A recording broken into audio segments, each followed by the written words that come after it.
नमस्कार, मैं हूं आपके साथ निलोफर अंसारी और आप देख रहे हैं एनटीवी न्यूज। आई नजर डालते हैं आज की खास खबरों पर। वृंदावन के प्रसिद्ध कथावाचक इंद्रेश उपाध्याय ने हाल ही में हरियाणा की शिप्रा शर्मा के साथ शादी रचाई। जयपुर में हुई ये शादी किसी राजशाही समारोह से कम नहीं थी। भव्य सजावट, वीआईपी मेहमानों की भीड़ और एक चमक दमक भरा माहौल। उनकी इस हाई प्रोफाइल शादी की तस्वीरों ने सोशल मीडिया पर आग लगा दी। लेकिन इसके साथ ही शुरू हो गया विवादों का नया दौर। दरअसल उनकी शादी की भव्यता और खर्च देखकर सोशल मीडिया यूजर्स को उनके पुराने प्रवचन याद आ गए।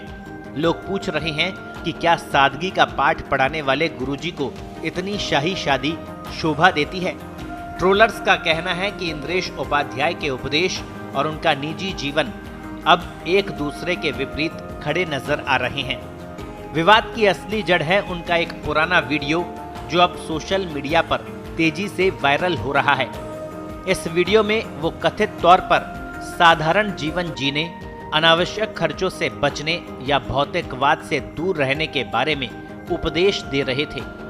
हमको कहीं ले जाओ लेकिन किसी का विवाह हो रहा हो वहां मैं नहीं जा पाता, क्योंकि विवाह क्षेत्र में, विवाह क्रम में सब सांसारिक क्रिया होती हैं। पता नहीं क्यों इतनी सांसारिक स्थितियों में मेरी इंद्रियां प्रसन्न नहीं होती।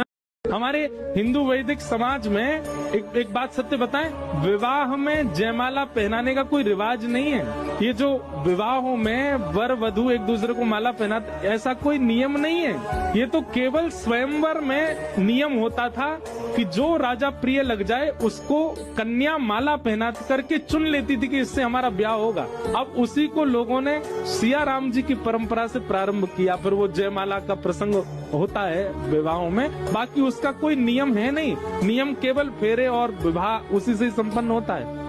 यूजर्स अब उन्हीं के प्रवचनों को उनकी शाही शादी से जोड़कर सवाल उठा रहे हैं। एक यूजर ने लिखा कि खुद के लिए एक नियम और दूसरों के लिए दूसरा। गुरुजी ये कैसी सादगी है। वहीं एक अन्य यूजर ने लिखा कि ये लोग सिर्फ दूसरों को ज्ञान देकर करोड़ों रुपए लूटते हैं। एक अन्य यूजर ने लिखा कि ये लोग सबसे ज्यादा मोह माया छोड़ने, त्याग, बलिदान करने की बात करते हैं, लेकिन खुद सबसे ज्यादा मोह माया में रहते हैं। त्याग बलिदान इनसे नहीं होता।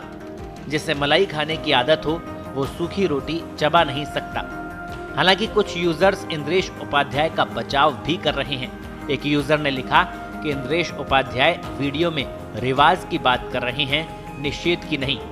एक अन्य यूजर ने पूछा कि इंद्रेश उपाध्याय ये कब कह रहे हैं कि जयमाला निषेध है।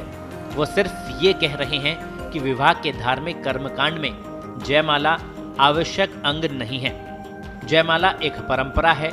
हिंदू विवाह में इसे जो चाहे स्वीकारे और जो चाहे ना स्वीकारे, इसमें विवाद कैसा। फिलहाल इंद्रेश उपाध्याय या उनके आश्रम की तरफ से इस विवाद पर कोई आधिकारिक बयान सामने नहीं आया है, लेकिन सोशल मीडिया पर ये बहस तेज है। क्या आध्यात्मिक गुरुओं को भी अपने निजी जीवन में भौतिक सुख सुविधाओं का त्याग करना चाहिए या उनकी शिक्षाएं केवल उपदेश तक सीमित है? ये सवाल फिलहाल सोशल मीडिया पर सबसे बड़ा प्रश्न बनकर खड़ा है। अब इंद्रेश उपाध्याय की शादी में क्या सही है और क्या गलत, आप भी अपनी राय वीडियो पर कमेंट कर बताएं।